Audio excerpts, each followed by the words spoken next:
Pelaksanaan pemberlakuan pembatasan kegiatan masyarakat atau PPKM darurat dari 3 hingga 20 Juli 2021 diharapkan berjalan efektif sehingga dapat mewujudkan pertumbuhan ekonomi lebih produktif.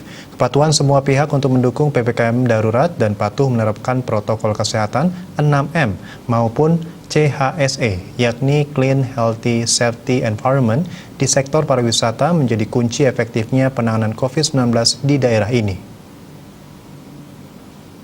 Wiraguna Bagus Oke mengatakan dalam jangka menengah dan panjang, jika kebijakan PPKM darurat dapat terlaksana secara efektif dan efisien, serta terwujudnya iklim usaha yang kondusif, aman dan sehat, maka pertumbuhan ekonomi yang produktif, akuntabel, transparan, bertanggung jawab dan terukur dipastikan mampu mewujudkan iklim ekonomi nasional secara sehat, kredibel dan terpercaya atau profesional. Oleh karena itu, penanganan COVID-19 diharapkan bisa berjalan efisien dan efektif melalui penetapan PPKM darurat yang tegas, konsekuen, dan enforcement yang konkret sehingga tidak terjadi kebocoran, inefisiensi, dan salah sasaran yang dapat berpotensi terjadinya kegaduhan atau chaos di masyarakat.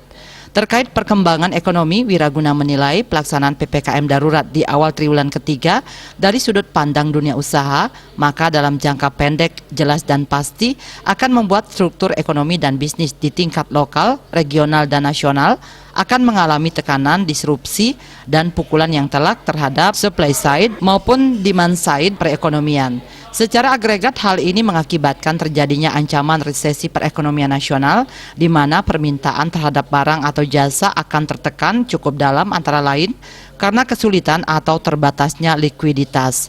Di lain pihak, sisi penawaran atas barang atau jasa juga mengalami hambatan besar sebagai akibat terganggunya pengadaan unsur-unsur faktor produksi.